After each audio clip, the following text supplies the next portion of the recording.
In our interdisciplinary project, we have endeavoured to determine whether there is any correlation between ocean current velocity and coral bleaching. We know that coral bleaching is due to thermal stress from warming oceans, causing corals to expel their algal symbones, zooxanthellae and tan white, causing corals to die if conditions aren't reversed. And we know that bleaching does not occur to the same extent in coral reefs due to factors such as general temperature variations and local stresses. However, in our preliminary research, we found that existing literature regarding currents and bleaching was quite contradictory.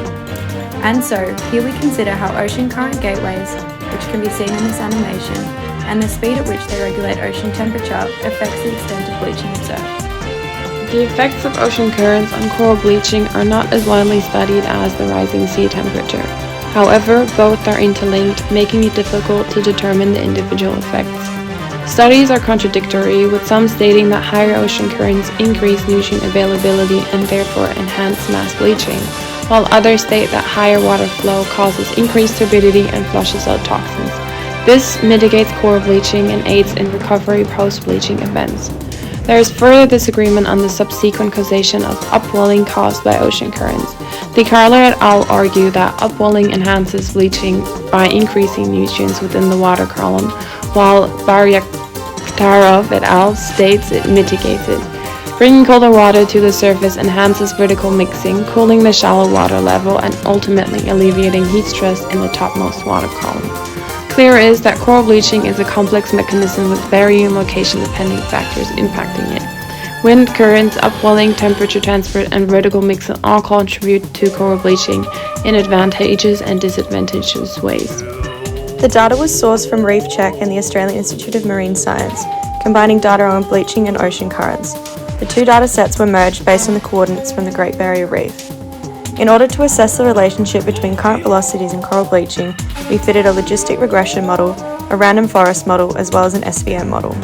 The logistic regression reported that there was no significance between current velocity and coral bleaching, with a p-value of 0.89 and an accuracy of 0.84. The SVM model, through linear kernel function, reported a negative correlation between current velocity and coral bleaching, while not significant.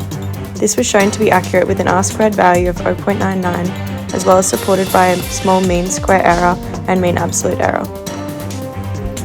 The results from the models reject our hypothesis at the start. We did not find significance between ocean currents and coral bleaching. Our results are highlighted by the background research that state ocean currents do not enhance coral bleaching, but in fact do the opposite and mitigate it.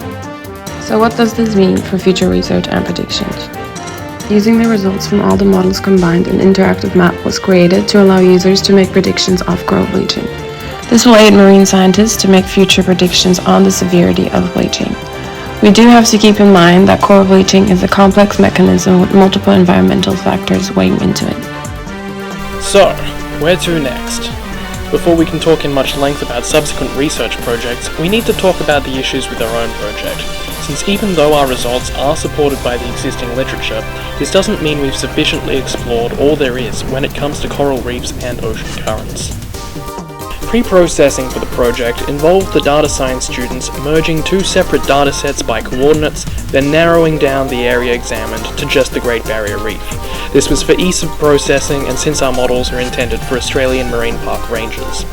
Then the data was averaged out per month to remove room for daily fluctuations to get in the way.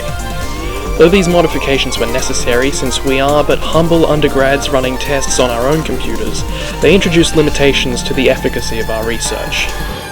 For instance, due to narrowing down our data to the Great Barrier Reef alone, our focus was not on globally reproducible trends, but instead on the trends observed along one coastline of one country under the effects of one major current, the East Australian Current.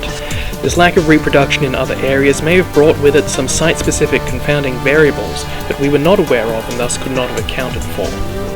Additionally, averaging the data out on a month-by-month basis might have led to issues regarding temperature anomalies and degree heating leaks, both shown to affect bleaching more than the static background temperatures for the shock that they cause. Since the mere existence of these short-term temperature variations would have been entirely smoothed out, we left them critically unaccounted for. Combating both of these problems in future research should be as simple as examining different reefs around the world to establish global trends, and working on a more precise temporal resolution. Other more interesting problems with our investigation more so concern our hypotheses. Shape and directionality of currents may contribute much more to causing and mitigating coral bleaching than just velocity alone. Interesting investigations could concern if there is any difference between the effects of currents flowing in different directions, as these may drive upwelling and downwelling differently, or have more of an intrinsic link with long-distance heat transport.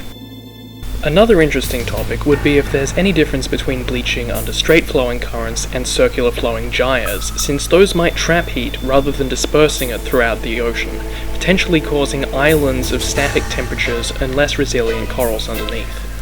Alternatively, gyre currents may promote more mixing of surface waters, thus inhibiting the effects of sea surface warming and shielding coral reefs in the process.